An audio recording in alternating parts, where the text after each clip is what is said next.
Mă aflu la Iași. De fapt, mint. Mă aflu acasă, sunt depresat de pandemia din 2020, dar am găsit filmulețele astea vechi, din vremuri imemoriale, adică de anul trecut din octombrie, și o să mă prefac că sunt la Iași într-o zi frumoasă de toamnă și e miercuri 16 octombrie 2019. Mai exact, mă aflu în grădina Palace, din spatele Palatului Culturii. Acest parculeț face parte dintr-un complex de 270.000 de metri pătrați, împreună cu un mall și câteva clădiri de birouri. Ce mi se pare interesant e că aici se afla pe vremuri grădina Curții Domnești din Iași. Actuala grădină a fost amenajată în 2012 și majoritatea românilor ar trebui să știe ce este clădirea aia mare din față. Dar pentru cei care nu vorbesc românește, poate citesc subtitrările sau nu au vizitat niciodată România, dar cumva știu limba română. În primul rând aș vrea să știu ce căutați aici și cum ați ajuns. Pare o poveste interesantă. Dar trebuie să știți că acela este Palatul Culturii. Nu că am făcut zoom pe el acum. Uite-l aici. Deci acesta este Palatul Culturii din Iași. A fost construit între 1906 și 1925 și este viziunea arhitectului Ioan Berindei. Legat de nenea asta, Ioan Berindei, poate îmi spune cineva într-un comentariu cum se scrie, pentru că l-am găsit scris cu I la sfârșit și cu Y și apar n-am cum este corect.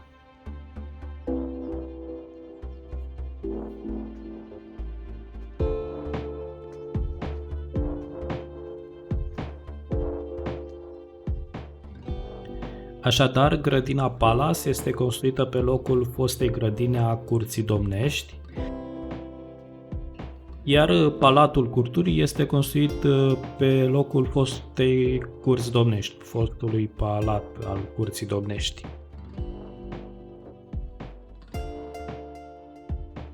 Acest vechi palat a fost stuit de flăcări la un moment dat, renovat și la un moment dat s-a luat decizia de a fi reconstruit.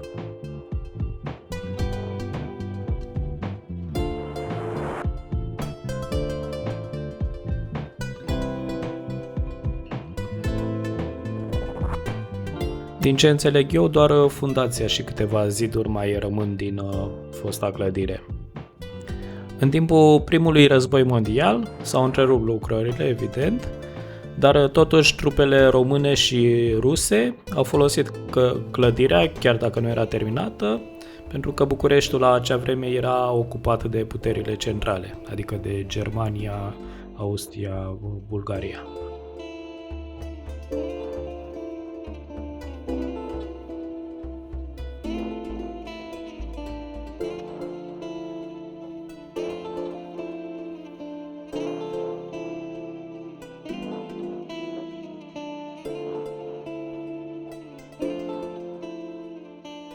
După finalizare, clădirea a funcționat ca palat administrativ și de justiție. Astăzi, înăuntru sunt câteva muzee și alte instituții culturale.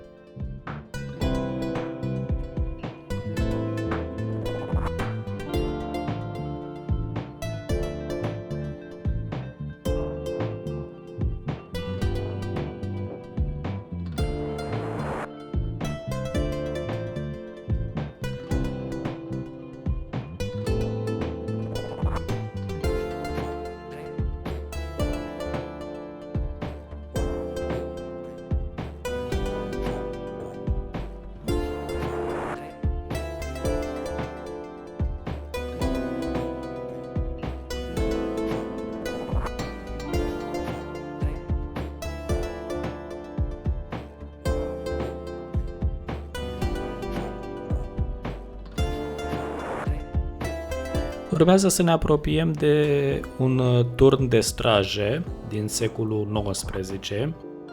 Se pare că acest turn era folosit pentru prevenirea incendiilor. Dar cum am spus mai devreme, clădirea fostului palat a fost mistuită de flăcări, deci acest turn s-a dovedit până la urmă inutil.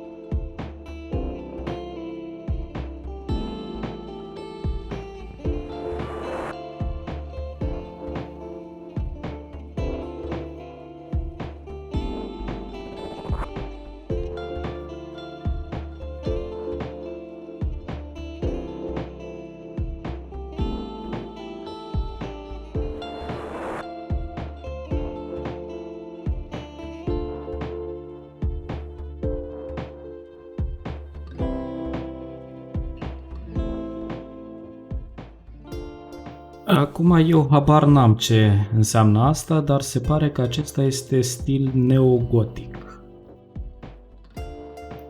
O să sărim puțin câțiva pași pentru că n-am mai găsit chestii interesante despre Palatul Culturii pe Wikipedia și ajungem la turnul ăsta, care a fost folosit în războiul ruso-turc din 1877-78, cunoscut în România ca Războiul de Independență. Iar aici îl avem pe Ștefan cel Mare, toți România au auzit de el, dar pentru ceilalți trebuie să menționez că a fost cel mai important conducător din istoria Moldovei. A domnit între 1457 și 1504, iar această statuie datează din 1883, fiind opera sculptorului francez Emmanuel Fremier, cred. În dreapta statuii avem un autorelief, ce mai însemnând și asta, ce reprezintă bătălia de la Codrii Cosminului între Ștefan și Polonia din 1497.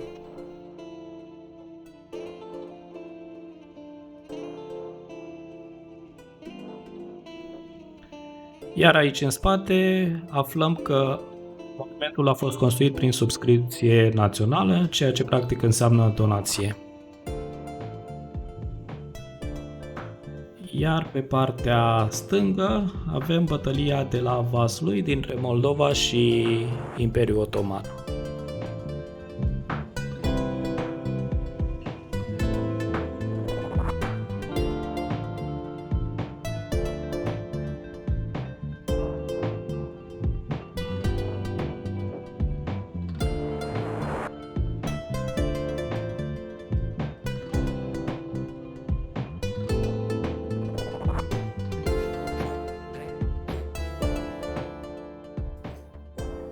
Mie personal mi se pare că orașele din România merită mult mai mulți turiști. De exemplu, eu m-am plimbat prin Europa și prin România și pot să spun că am găsit lucruri la fel de fascinante în colțuri ascunse ale României ca în zone super aglomerate de turiști ale Europei.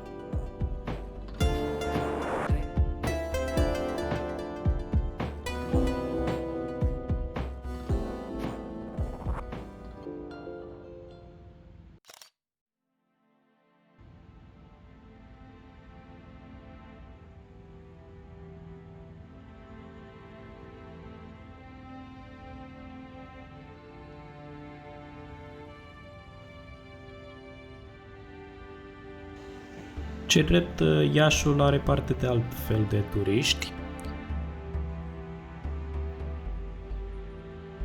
Și apropo de acest tip de turism, aproape am ajuns la o statuie căreia eu nu i-am dat foarte mare importanță atunci când am trecut pe lângă ea. Dar asta e pentru că nu am înțeles pe cine reprezintă. Pe nenea îl cheamă Dimitrie Barilă, dar și-a luat numele de scenă Dosoftei. A fost mitropolit al Moldovei în secolul XVII, ceea ce poate nu e foarte interesant. A fost poet și scriitor, dar mă îndoiesc că o să-i recunosc vreo operă. Dar cu siguranță o să-mi amintesc de acum înainte că este unul din promotorii limbii române în secolul XVII, deci foarte devreme. A adus una din primele, dacă nu chiar prima tipografie în Moldova, cu care a publicat cărți religioase traduse de el însuși, dar și lucrări de literatură precum istoriile lui Herodot. Dacă mai țineți minte orele de istorie, a fost un tip care spunea despre geți, strămoșii noștri ai românilor, că erau cei mai nobili și mai drepți dintre traci. Ceea ce ori înseamnă că erau foarte nobili și drepți, ori că tracii erau atât de hoți încât geții erau chiar nobili. Oricum, Herodot a fost cel care a scris asta, chiar în cartea Istoriile, care a fost posibil tradusă de Dosoftei și e posibil, dar puțin probabil, să fi fost tradusă chiar în căsuța asta, care se numește Casa Dosoftei.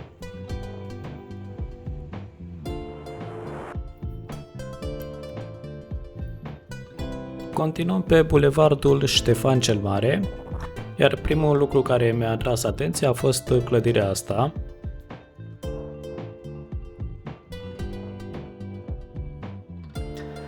Înțeleg că nu a funcționat dintotdeauna aici, dar asta e prima școală primară în limba română din Moldova. A fost fondată de Gheorghe Asachi, adică nenea din statuia asta.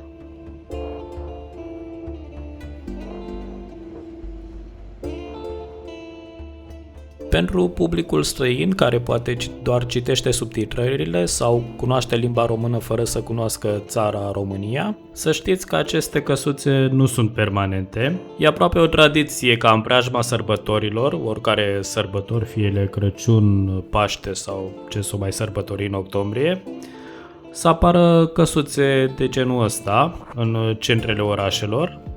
În ele se vând tot felul de chestii, suveniruri, haine, jucării, mâncare tradițională, fast food și cam tot ce-ți imaginezi. Mai are nevoie de un cinematograf și s-ar putea numi mall, un fel de mall temporar.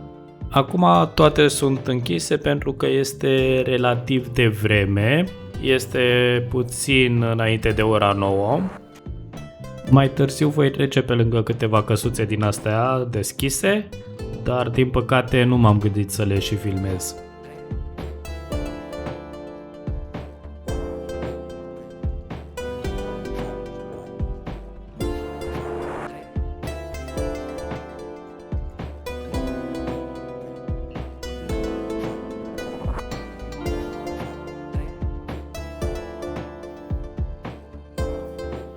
Sunt foarte multe biserici și mănăstiri în Iași și în Moldova de altfel, dar ce am remarcat în ultimele zile pregătind acest clip este că Iașiul a fost de-a lungul timpului destul de tolerant cu alte religii decât cea creștin-ortodoxă. Există o catedrală destul de mare romano-catolică pe care o să o vedem mai târziu. Una din cele mai vechi clădiri din oraș este o biserică armenească și cea mai veche sinagogă din România este tot la Iași.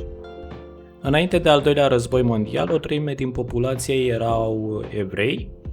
Se pare că aici a apărut primul ziar din lume în limba Yiddish, de asemenea posibil primul teatru profesionist în aceeași limbă. Și tot în Iași a fost compusă poezia ce avea să devină imnul Israelului. Din păcate, România s-a aliat cu Germania în acest al doilea război mondial, iar evreii au fost efectiv vânați în pogromul de la Iași din iunie 1941. Asta să fie aviz puștanilor care îl idolatrizează pe Ioan Antonescu. De fapt, Antonescu și alt cancelar celebru au fost aliați și împărtășeau cam aceleași valori. După acest episod și după crearea statului Israel, evreii din România au fugit acolo. Unii chiar au fost vânduți de către regimul comunist, prețul cerut de Ceaușescu fiind între 3 și 9.000 de dolari. În prezent în Iași au mai rămas doar câteva sute de evrei.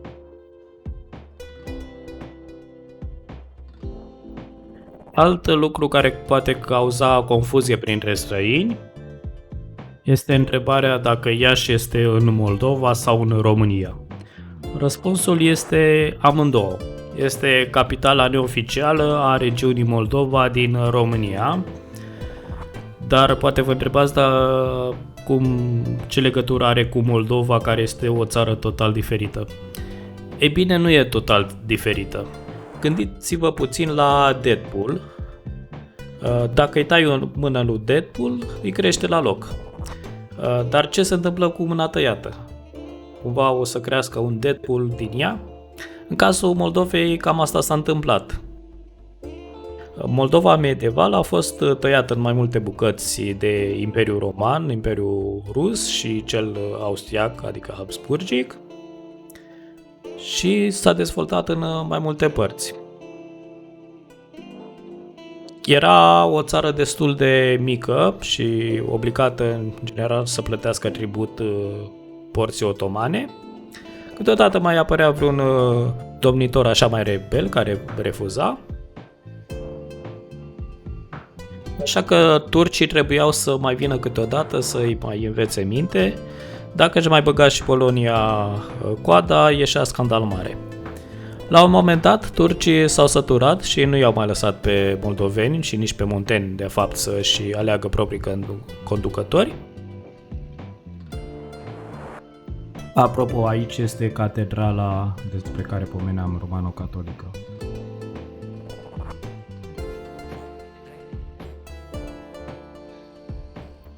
În schimb, la conducerea Moldovei și țării românești erau numiți membrii ai familiilor de aristocrați grecești din cartierul Fanar al Istanbulului, care erau loiali sultanului. Astfel că puterea țărilor dunărene, așa cum erau cunoscute atunci, a scăzut. Așa se întâmplă că Austria a ocupat partea de nord-vest a Moldovei, numită azi Bucovina, iar Moldova nu a putut să se opună. Câțiva ani mai târziu, Rusia cu Turcia se băteau pentru a nu știu câta oară.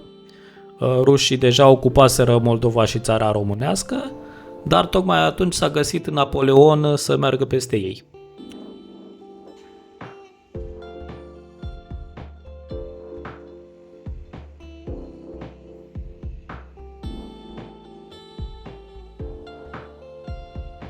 Au făcut repede pace cu turcii și au primit jumătate din Moldova, jumătatea de est a Moldovei. Țara numită azi Republica Moldova este continuarea acelei jumătăți ocupate de ruși. Restul Moldovei, care nu a fost ocupat nici de ruși, nici de austrieci, a rămas sub suzeranitatea otomană, dar a reușit să profite de slăbirea Imperiului Otoman până la momentul în care i s-a permis din nou să-și aleagă conducătorul. Era deja mijlocul secolului XIX, iar Moldova atunci a ales un domnitor care după câteva zile a fost ales și în țara românească. Acel domnitor se numea Alexandru Ioan Cuza.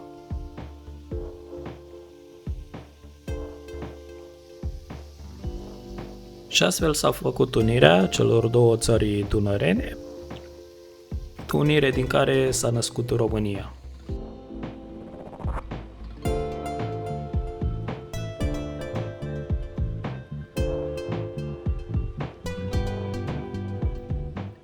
Așadar, Moldova a fost separată și ambele jumătăți au mers pe drumuri diferite. Una ca parte din Rusia, acum devenită stat independent, în mare parte, alta a decis să se unească cu țara românească pentru a forma România. Ambele părți se numesc Moldova, deși străinii probabil se gândesc doar la Republica Moldova când aud acest nume.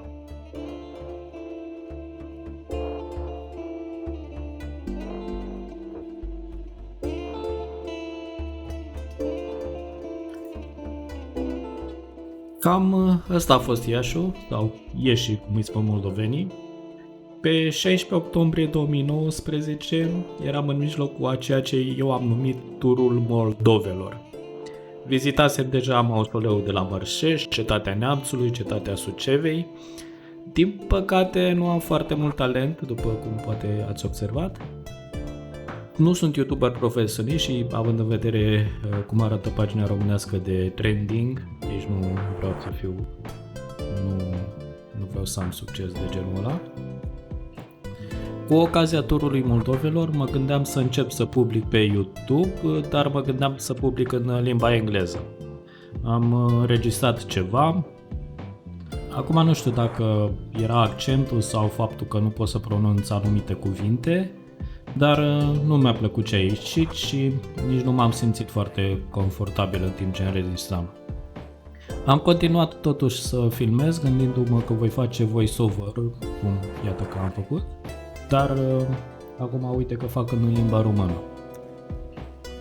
Mi-aș fi dorit să public ceva de la Cetatea Neamțului, care mi-a plăcut foarte mult, dar nu cred că pot să fac ceva cât de cât decent. Abia la Suceava am reușit să scot 2 videoclipuri pe care le găsești pe canalul meu, pe unde eu mă aflu. Îmi pare rău acum că nu am dat Iașului mai mult timp, nu mă așteptam să găsesc prea multe lucruri interesante aici.